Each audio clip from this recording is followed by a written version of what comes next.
en liberté et en responsabilité. Bonsoir Pascale Coton, vous êtes vice-présidente de la CFTC. Est-ce que entre ces propos d'Édouard Philippe le 12 juin dernier et ce que dit ce soir Emmanuel Macron, il y a pour vous une évolution, une marche arrière ou une façon de gagner du temps?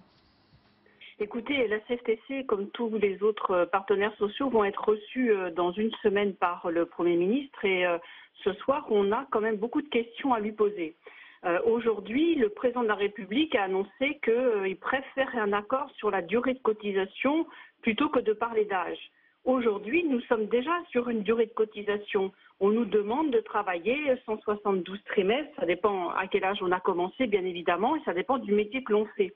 Donc là où j'ai du mal à comprendre ce soir, c'est comment est-ce qu'on peut parler de durée de cotisation tout en sachant qu'il souhaiterait qu'on aille vers un régime à points. Lorsque vous travaillez, vous allez acquérir des points. Tous les mois, on va vous dire vous avez réussi à acquérir tant de points. Et quand ce sera le temps de partir à la retraite à 60, 61, 62, vous ferez votre calcul en points. On ne peut pas en plus vous dire qu'il va y avoir une durée de cotisation qui obligatoirement se ferait comme aujourd'hui en trimestre. Là, on a vraiment besoin d'avoir quelque chose de concret et qu'on nous explique les choses. Ce qui est important qu'il faut savoir aujourd'hui, c'est que nous avons le temps.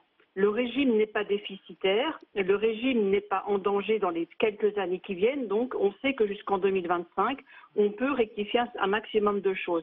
Ça fait 18 mois qu'on est en train de travailler. Pascale Coton, que la discussion sur ce point-là est ouverte et qu'il peut y avoir une évolution et peut-être un changement de pied sur cette question de l'âge pivot? Mais c'est possible qu'il puisse y avoir un changement par rapport à l'âge pivot. En tous les cas, nous, CFTC, on dit qu'il faut déterminer un âge minimal où on peut partir à la retraite pour ne pas mettre le système en danger et que nos enfants puissent avoir une retraite plus tard. Donc pour nous, on dit que c'est 62 ans, que tout le monde pourrait partir à 62 ans. Bien évidemment, les métiers pénibles, ceux qui ont commencé très tôt, les carrières longues, les métiers régaliens comme les pompiers, les forces de l'ordre partent plus tôt et ça doit rester.